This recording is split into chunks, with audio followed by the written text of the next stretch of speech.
굿모닝 프레이턴. 아이고, 네. 안녕하세요. 한 주 동안 잘 지냈습니까? 올 한 주도 굉장히 참 이슈가 많은 한 주였습니다. 가장 기억에 남는 거는 가장 큰 이슈는 뭐였을까요? 그 화천대유죠. 뭐. 화천대유. 예, 화천대유. 화천대유 하세요? 화천대유 하세요. 네. 제가 재밌는 게 여야가 같이 다 전국에 플랜카드를 붙였어요. 화천대유는 누구 겁니까? 이렇게 붙였는데 참 누구 건지 저도 궁금합니다. 그러니까요. 예, 이 화천대유와 대장동 의혹에 대해서 저희가 1차적으로 한번 짚어보고요. 두 번째는 이 고발사주 의혹에 대해서 지금 검찰이 공수처로 이 사건을 이첩을 했습니다. 여기에 대해서 좀 집중적으로 우리 이 정진우 도사님께서 말씀을 해주시는 거라고. 거사입니다. 낙천거사. 낙방거사. 거사님께서 이야기를 해주시고요. 마지막으로는 남은 시간은 우리가 연일 터지고 있는, 빵빵 터지고 있는 우리 윤석열 후보의 망언 총정리 시간입니다. 네. 이거 망언 총정리 시간은요, 저희가 매주 계속 나올 때마다 업데이트를 해서 재밌게 여러분들에게 들려드릴 생각입니다. 자, 우리 대장동 의혹에 대해서 잠깐 좀 짧게 정리하고 넘어가겠습니다. 화천대유 건 지금 상황이 어떻게 흘러가고 있죠? 이제 오늘 그 유동규? 예, 유동규 씨. 예. 를 이제 체포했죠. 네네. 네. 그래서 이제 그리고 어제 정영학 회계사의 녹취록 공개. 녹취록 공개. 19개 녹취록이 나왔더라고요. 야. 그리고 또 남욱이었나요? 예. 남모 변호사 있잖아. 남욱 도망갔잖아요. 네, 그거는 이제 외국에 가 있고. 네네. 그래도 이제 그동안에 여러 게이트에서 나오는 것들이 다 나오고 있어요. 네네. 뭐 외국으로 도망갔다. 다른 게이트에서도 많이 본 일 아닙니까? 예, 예. 두 번째는 녹취록이 나왔다. 네네. 세 번째는 체포됐는데 네네. 체포에 이전에 핸드폰을 이제 던졌다. 네. 뭐 한동훈 같은 사람도 갑자기 생각이 나고 그러네요. 거기서 네네네. 네, 핸드폰 하니까. 어쨌든 그 정도 가고 있죠. 그래서 이제 유동규가 체포되었다. 유동규의 입, 정영학의 그 녹취록, 네네. 이게 판도라의 상자가 되겠죠. 네. 요거는 제가 간단하게 정리를 하고 넘어갈게요. 유동규 씨와 지금 정영학 회계사지요. 이게 논란이 되고 있는 녹취록은 2019년에 녹취가 된 겁니다. 2019년에 녹취가 된 거고, 2018년에 이재명 성남시장은 이미 경기도지사가 당선되어서 떠납니다. 1년 후의 일이라는 것을 여러분들이 정확하게 좀 알고 계셔야 된다라는 이야기를 좀 사전에 드리고 싶고요. 지금 이야기하고 있는 일부에서 이재명 후보를 공격하고 있는 이재명 후보 스스로 내가 설계자라고 이야기했다. 네. 이 부분도 분명히 이야기해야 되는데요. 이재명 후보가 설계했다라고 한 것은 공공과 민간으로 반반을 해서 개발하는 공영 개발 방식을 내가 설계했다라는 이야기를 이야기하는 거고요. 지금 실제로 이 이익 배분의 설계자는 화천대유입니다. 그리고 화천대유는 하나 컨소시엄 뒤에 있었기 때문에 실제로 성남시청에서 이것을 확인하지 못했다. 이렇게 지금 현재 상황이 흘러가고 있는 것을 정확하게 제가 해명을 해드리겠습니다. 그리고 또 하나 해명해야 될 게요. 유동학 씨와 이재명 후보와의 관계의 문제인데요. 유동학 씨, 유동규죠. 예, 정영학 유동규가 섞여버렸네. 한 몸이 모양입니다. 유동규 씨는 원래 이 건설회사 출신이에요. 건설회사 출신인데 성남에서 개발사업 조합장을 하고 있다가 스카우트 되어서 온 사람입니다. 그런 사람이고요. 실제로 뭐 일을 야물게 잘 했답니다. 잘 했는데 2018년에 경기관광공사의 사장으로 다시 임명이 됐습니다. 일을 잘한다고 해서 임명이 됐는데 사장이 된 상황에서 이분이 영화 사업을 하겠다고 해서 예산을 확보하겠다고 하다가 도와 마찰을 빚어요. 경기도와. 이재명 지사가 있는 경기도와 마찰을 받아서 본인이 사표 내고 나간 상황으로 그 이후에 경기도라든가 이재명 후보와의 어떤 교류라든가 캠프에 관여한다거나 이런 일은 전혀 없었다는 것을 제가 사전에 말씀을 드립니다. 아니 그래도 성남도시공사에 이제 다시 취직을 했잖아. 성남도시공사는 그 전의 일입니다. 그 전에 일이에요. 예, 그 전에. 성남도시공사 있다가 나가고 나서 경기관광공사 사장이 됐다가 다시 또 그만두는 거죠. 그래서 여기에서 할 수 있는 이야기는 이겁니다. 만약에 유동규 씨가 어떤 금전적인 비위가 나올 수도 있습니다. 근데 이거는 유동규 씨의 개인에 의한 이 비리인 거고, 또 유동규 씨가 정영학 씨 등과 회동을 하고 어떤 이익 부분에 대해서 이야기한 시점은 2019년부터다라고 이렇게 지금 언론에 나오고 있는 겁니다. 예, 그런 부분들을 좀 확인을 하실 필요가 있다라는 말씀을 드리겠습니다. 네. 그렇죠. 그러니까 이게 어쨌든 성남도시공사와 그 하나 컨소시엄이 합작 투자를 해서 예, 성남의 뜰. 성남의 뜰을 만들어서 성남의 뜰이 시행한 대장동 개발 사업인데 그 성남의 뜰이 수익을 얻을 경우 얼마까지 50% 정도에 달하는 5,500억인가까지는 우선주로. 성남도시공사가 우선주로 배당을 받게 되어 있고 네네. 이익이 남을 경우에는 하나 컨소시엄이 가져간다. 네네. 그 하나 컨소시엄 내에서의 자산 관리 그 배분. 수익 배분은 화천대유 그다음에 뭐 하나 컨소시엄 밑에 있는 네네. 화천대유 뭐 SK 뭐 등등 예, 있잖아요. 예, 예, 예. 이런 회사들이 갈라가는 것이다. 네네. 그리고 화천대유 안에서 네네. 그 원오브데이민 화천대유 안에서 곽상도 뭐 등등이 또 갈라간 것이다. 뭐 네. 이렇게 볼 수 있겠죠. 그렇죠. 예, 예. 지금 막 그 보수 언론에서 막 섞어가지고 이재명 후보가 엮으려고 지금 만들어가는 상황인데 이걸 그러니까요. 딱딱딱딱 구분하실 필요가 있는 겁니다. 앞서 말씀드린 예. 제일 쉬운 게 그겁니다. 이재명 후보가 설계했다는 것은 공공과 민영 개발을 설계했다는 것이 이익 배분을 설계했다는 이야기가 아닌 겁니다. 이거. 당연하죠. 그 예. 이익 배분은 화천대유가 또는 하나 컨소시엄 그쪽에서 하게 돼 있는 겁니다. 이윤을 목적으로 자본주의 사회에서 이윤을 목적으로 영리를 목적으로 하는 기업 활동 내에서 네네. 자기들의 이익을 어떻게 배분할 것이냐의 문제는 이 공동 사업 시행자인 그 경기도나 경기도가 아니라 성남시의 영역을 넘어서는 일이죠. 넘어서는 예, 일이죠. 그렇습니다. 성남시는 50% 받아오면 그거는 그만한 남의 거예요. 집 일인 거죠. 그렇죠. 남의 집 일인 거죠. 네. 예, 그렇게 좀 우리가 쉽게 좀 정리를 했습니다. 자, 그러면 두 번째로는 이제 고발 사주 의혹의 진행 상황들을 좀 보겠습니다. 지금 이 대검이죠. 대검이라든가 법무부에서 수사를 하고 감찰을 하다가 이 내용들을 지금 공수처로 지금 옮겼다라고 돼 있거든요. 여기에 대해서 이제 윤석열 후보는 봐라, 검찰이 책임질 자신이 없으니까 이 공수처에다가 그냥 퉁쳐버린 거 아니냐, 이런 이야기까지 하고 있는데 이 상황에 대해서는 어떻게 보고 있어요? 그 뭐 제가 할 얘기를 지금 이제 우리 박진영 그 사회자께서 이제 다 말씀을 하셨는데 일단은 그 동안에 가장 핵심이 손준성에서 김웅으로, 김웅에서 국민의힘으로.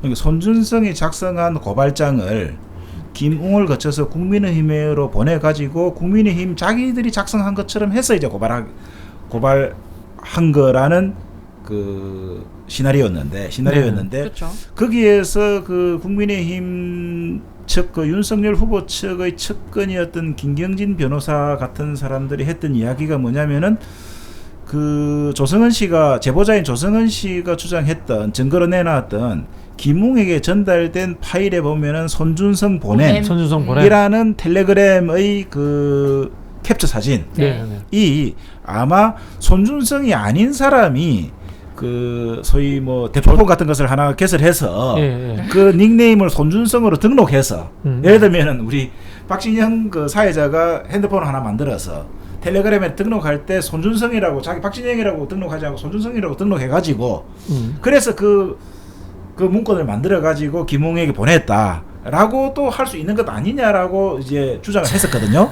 근데 그것이 어제 검찰이 공수처로 이관하면서 발표했던 게 손준성 보냄이라는 것은 한간에 전혀 가능성이 없었음에도 불구하고 그럼에도 불구하고 확인해 봤더니 조작된 것이 아니었다라는 식으로 결론을 내린 거죠. 자, 그리 되면 이제 손준성이라는 현직 검사, 대검의 차장 검사죠. 대검은 이제 총장 밑에 차장 밑에 부장 밑에 부부장 검사 이렇게 가기 때문에 차장 검사 엄청 높죠. 대검찰청 부총장인 거죠. 사실은 와. 부총장이고 범죄수사정보기획관이라는 것은 대검의 기조실장 같은 거죠. 그렇죠. 그러니까 예, 예. 범죄 정보를 수사 기획하는 곳이기 때문에 대검이 그러니까 범죄 수사하는 것도 아니겠습니까? 범죄 수사를 기획하는 곳이기 때문에 사실은 대검 총장의 직속 차장인 거죠. 이게 다른 예하 차장하고 다른 거죠. 그래서 그 차장 검사가 혐의가 있는 것으로 확인되었다. 추가 조사가 필요하겠지만, 근데 이때부터는 이 현직 검사의 그 불법 행위는 검찰이 제 식구 감싸기로 해서 그 동안에 그 유야무야 됐기 때문에 우리 국민들이 노력해가지고 지난번에 공수처를 출범시키지 않았습니까? 네. 그러니까 공수처의 영역이 된 거죠. 그렇죠. 그래서 공수처를 이관한 거예요. 그렇죠. 그렇죠. 근데 거기에 대해서 어제 기자들이 이제 윤석열 후보에게 그 검찰에서 공수처로 넘겼는데 어떻게 생각하십니까? 하니까 아니 검찰이 뭐 파봤더니 별거 없어가지고 자신이 없어서 손 털기 차원에서 출구 전략 차원에서 공수처에게 떠넘긴 게 아니냐라고 말을 했습니다. 근데 그건 정말로 얼토당토 않는 이야기죠. 당연히 현직 검사가 혐의가 있다면 공수처에서 수사를 해야 되는 것이지 검찰에서 수사할 수가 없습니다. 기소할 수도 없고요. 그렇죠. 예, 그렇기 때문에 기소권은 검찰이 가지고 있지만 나중에 공수처 수사 결과에 의해서 이제 기소할 수 있게 되겠죠. 그럼에도 불구하고 그냥 검찰이 바로 기소하면 되지 뭐 공수처로 넘겼다는 것은 자신이 없어서 한 것 아니냐라고 말하는 것 자체가 윤석열 씨가 현재 이러한 검찰 수사의 진행과 손준성의 혐의의 그 포착 그리고 공수처의 이관에 대해서 이제 자신이 없는 거예요. 애써 무시하는 거죠. 애써 무시하고 네. 사실은 이것을 이제 좀 재밌게 이야기하면은 자기 그렇게 말해놓고 그 자기 측근하게 가서 그렇게 물어봤을 거예요. 나 떨고 있었니? 네, 나 떨고 그렇게 있냐? 얘기했을 거예요. 너무 진지하게 코미디를 하시는데요. 재밌습니다. 코미디가 아닙니다. 나 떨고 있냐? 아마 그랬을 거예요. 이게. 네네. 원래 이 지금 이제 공수처가 생기기 전까지 검사에 대한 수사들은 또 특임 검사를 또 할 수도 있어요. 그랬었죠. 예, 그럼 그 이야기는 뭐냐면은 고양이한테 생선 맡기지 못한다는 이야기예요. 그쵸. 당사자가 자기 수사를 못한다는 이야기고 우리 그 흔히 아는 이 조국 장관 그 사퇴권으로부터 이어진 이 검찰의 난, 윤석열의 난이라는 것이 대부분은 검찰 내부에서 일어나는 우리 일반 국민들이 잘 모르는 상황인 거죠. 똑같이 윤석열 똑같이 이야기하는 게 금방 이 공수처로 넘긴 거는 검찰이 자신 없어서 그렇게 했다라는 것은 이게 사실 국민을 기만하는 생각이에요. 완전히 국민을 무식하게 보는 거죠. 그렇죠, 그렇죠. 그러니까 소위 혹세무민하는 거예요. 혹세무민하는 국민을 거죠. 정말 무시하는 거예요. 국민들이 공수처에 대해서 자기들 때문에 국민들이 공수처 공부 다 했었던 거 아닙니까? 그렇죠. 피곤합니다. 소위 국민. 지금은 이제 대장동도 다 공부하고 있는 거 아니에요. 개발 사업. 그러니까요. SPC가 뭔지 뭐 프로젝트 파이낸싱이 뭔지 다 알고 있는 거 아니에요. 지금 예를 들면. 대한민국 국민 참 피곤합니다. 근데 그걸 모를까봐 지금 그 예를 들면 검찰에서 수사할 수 없어서 공수처로 넘긴다는 그 논리를 모를까봐 그냥 뭐 자신이 없으니까 넘긴 거 아니냐라고 하는 것 자체가 기본적으로 국민들을 진짜 뭘로 보는 겁니까? 옛날에 그 고위공직자 한 놈이 민중은 뭐 그런 이야기 했지 않습니까? 한 분이죠. 예. 참 그런 생각이 납니다. 또 그러니까 그 생각도 나요. 저는 이게 윤석열 총장 아버지 집. 그거 어떻게 보셨어요? 연희동? 예, 연희동 집을 그거 김만배 씨 당연히 우주의 기운이 모아서 사신 거 아닌가? 야. 아니 이거 근데 그러니까 윤석열 부친의 집이라는 것에 대해서도 우리 그 의혹을 가지는 우리 같은 상식적인 합리적 의심을 하는 사람들 입장에서는 우주의 기운이 다 모아도 그런 우연이 일어날까 말까 이거 로또보다도 확률이 낮은 그 우연이다. 300만 분의 1이요. 300만 확률이 분의 높은 참 우연이다라고 이야기했는데 예. 거기에 대해서 또 윤석열 씨의 그 반응은 뭐냐면은 그 내가 우리는 뭐 그 집이 오래돼 가지고 그 팔았고 그게 돼 가지고 그 공인중개사에게 복비 다 지급하고 그 했는데 그 누가 매수자인지 우리가 알 수가 있느냐 뭐 설사 그것을 맞다 손치더라도 이것은 화천대유 그 김만배 씨의 누나가 말이 김만배의 누나지 천하동인의 1호 이사 아닙니까? 그렇죠. 그렇잖아요. 그러니까 화천대유 김만배의 누나라고만 언론에서 이야기하지만 천하동인 1호 이사인 누구누구라고는 말하고 있지 않습니다. 현재. 그런데 그 사람들의 레이더 안에 윤석열이 있었다는 거죠. 관리 대상에. 윤석열이 인지했든 안 했든 간에. 그러니까 그게 무슨 말이냐면은 보이지 않는 뇌물일 수 있는 거죠. 사실상. 예. 그 실정법으로 다룰 수 있을지 없을지 몰라도 다룰 수 있습니다. 몰라도 다룰 수 사실상 있습니다. 뇌물일 수 있는 거죠. 다룰 수 예. 있습니다. 예. 그거는 이제 좀 더 윤석열 씨 말대로 이제 이게 떨면서 한 양인가는 모르겠지만 또 수사해 보면 알겠죠. 네. 실정법상에 왜 다룰 수 있냐면은 네. 결과적으로적으로 이익이 실현되었기 때문에라는 측면에서 이게 의도하지 않았던 인지하지 않았던 간에 그런 부분에서 그 석연치 않거든요. 수사를 할 수 있죠. 아버님이 뭐 부친이 그 연로하시고 어디를 다치셔가지고 걸어서 오르락 내리락 하실 수 없기 때문에 엘리베이터 있는 집을 옮겨가야 된다고 했는데 집을 매도한 날짜보다도 이전에 그 아파트를 샀더라고요. 어머 이거 새로운 팩트입니다. 뭐 아마 그거 제가 어쨌든 간에 그 날짜가 맞지 않아요. 돈 그게. 많은 모양이네. 예. 집을 안 판 상태에서 그러니까 다른 집을 사야 구수하시는 동안 한평생 일을 안 하셨잖아요. 날짜가 맞지 않고 또 매수자 김만배의 누나 입장에서는 그때 이미 그 배당을 많이 100억 가까이 받았는데도 불구하고 은행에서 대출내가 샀더라고요. 또 그것을. 아, 이 19억짜리 연희동 집을. 네. 그래서 이제 그런 것 자체가 다들 석연치 않은 부분이 많이 있다. 아니 한번 생각해 보세요. 남산 위에 올라갔어. 내가 정말 돌팔매를 잘해요. 돌을 던졌는데 그게 윤석열 아버님 집에 돌이 들어야 될 확률이 몇 프로겠어요, 이거. 상상을 초월하는 일 아닙니까? 그러니까요. 그래가지고 그 누나가 처음에 그 집을 살 때는 그 개를 키울 수 있는 집이라고 해서 샀다고 했는데 어제 진성준 의원 등 우리 당의 천준 의원 등 국토의원들이 현장을 방문했을 때 개는 있었어요. 개 짖는 소리 하지 마. 개는 있었는데 개는 있었는데 그분은 정작 살고 있지 않았다라고 이야기. 그럼 개 집을 싣고 지금 아니 두고 뭐다 사신 다른 사람이 살고 있겠죠. 아, 그 누나가 살고 있지 않다. 예. 김만배 씨의 누나가 예, 살고 있지 않다. 제가 얼핏 그렇게 들었어요. 예.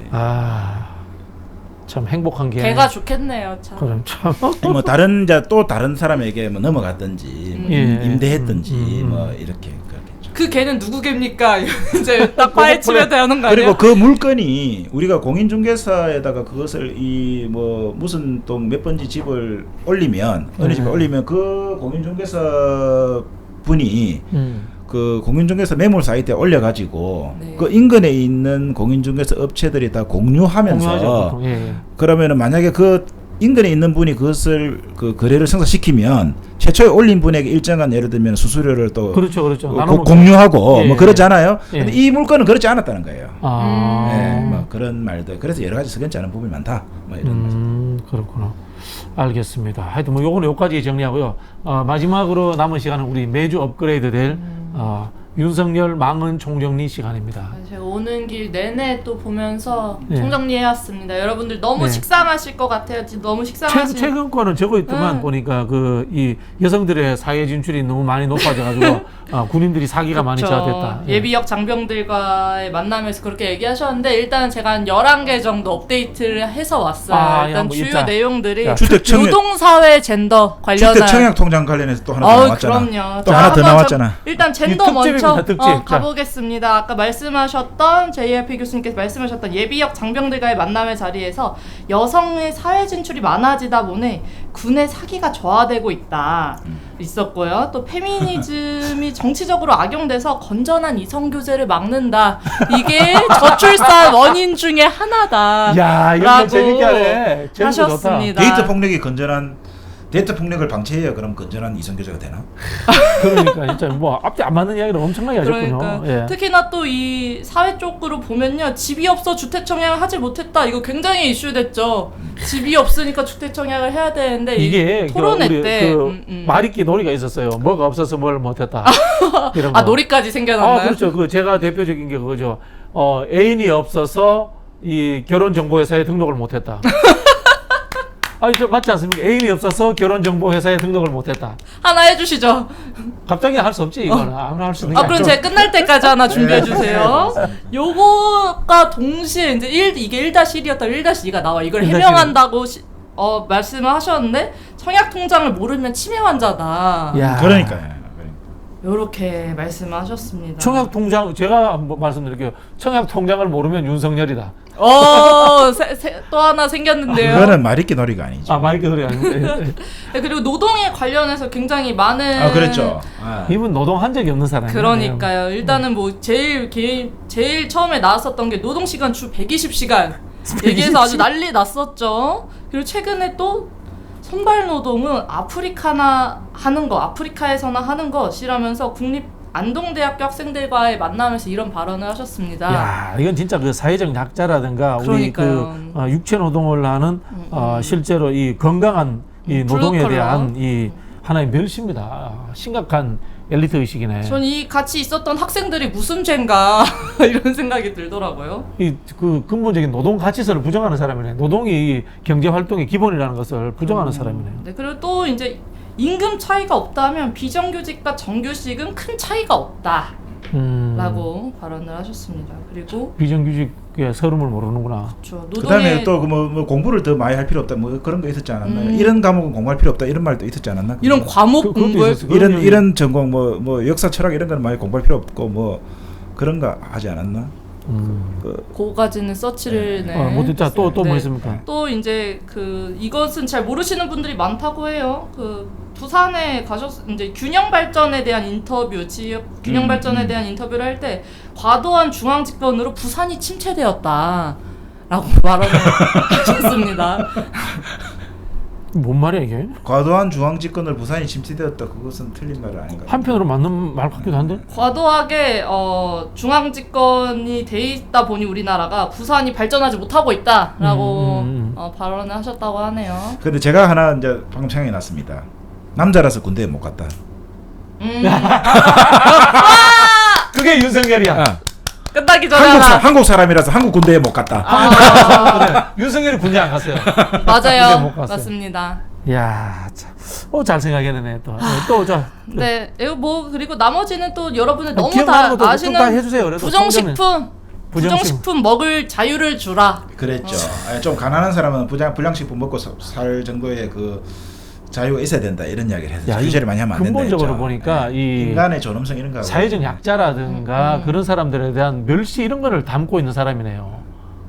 그렇죠. 아예 뭐 사람은 타인의 사람은 누구나 입장에서 평등하다 이런 생각을 그 사람이 평등하다는 그러니까요. 생각을 안 하는 거야. 내가 봤을 때는 오징어 게임 한번 들어가 봐야 돼 이런 사람. 오징어 게임 들어가 봐야지 정신 차릴 사람이네. 저 후쿠시마 방사능 유출은 없었다. 그런 얘기 했죠.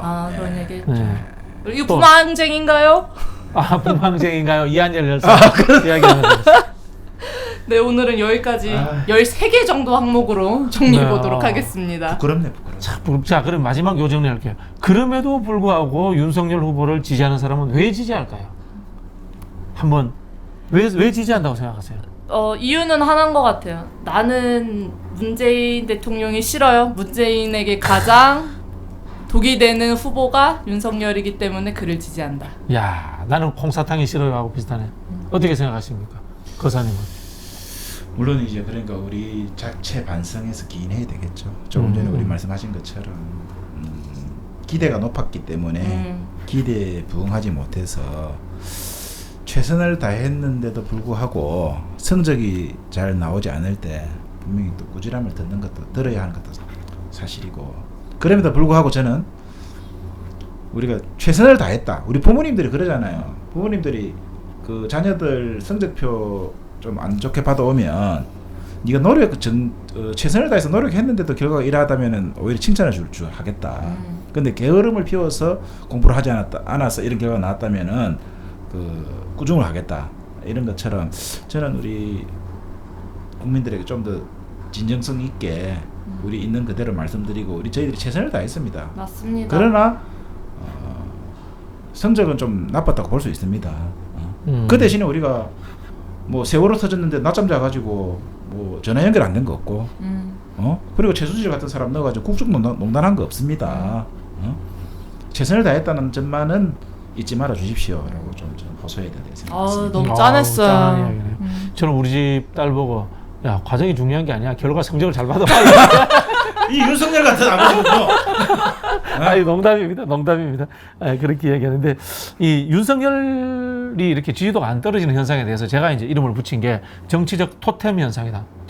토템이죠. 이게 뭐냐면요, 말씀하신 것처럼 이분이 어쨌든 문재인 정부에 저항하는 반문재인 그런 상징적 의미가 있었던 거예요. 야권 지지자 입장에서는. 그래서 이 사람들이 윤석열을 중심으로 해서 반문재인 전선에 돌을 쌓은 거야. 돌을 샀는데 하나 처음 살 때는 그냥 돌이에요. 돌에 불과한데 이 돌을 쌓고 전선을 만들고 이 돌에다가 기원을 하는 거야. 윤석열을 통해서 문재인을 이기게 해주십시오. 이 기원을 하다 보니까 돌에 영적인 어떤 기운이 생겨버린 거예요. 그게 그냥 뭐냐면 돌덩이가 돌탑이 돼버린 현상. 이걸 이제 정치적 토템이다. 제가 이름을 붙였는데요. 정치인과 지지자들 사이에 이런 일들이 많이 일어납니다. 처음에는 좋아하는 이유가 있어서 좋아했는데 나중에는 좋아하는 이유도 모른 채 하나의 신앙처럼 좋아하는 상황들이 만들어지는 거. 이게 사실은 정치적 우민하고 정치적 토테미즘 현상이거든요. 저는 그런 현상이 지금 윤석열 총장을 통해서 일어나고 있다. 이렇게 보여지고, 이거는 결국은 우리 민주당의 공격보다는 내부의 자아성찰이라든가 비판을 통해서 저는 깨질 수 있다. 그렇게 보여집니다. 그래서 제가 늘 내부란 자기들 내부. 그렇죠. 자기들 내부자. 그래서 제가 늘 주장하는 게 결국은 코카콜라로 가지 않을까.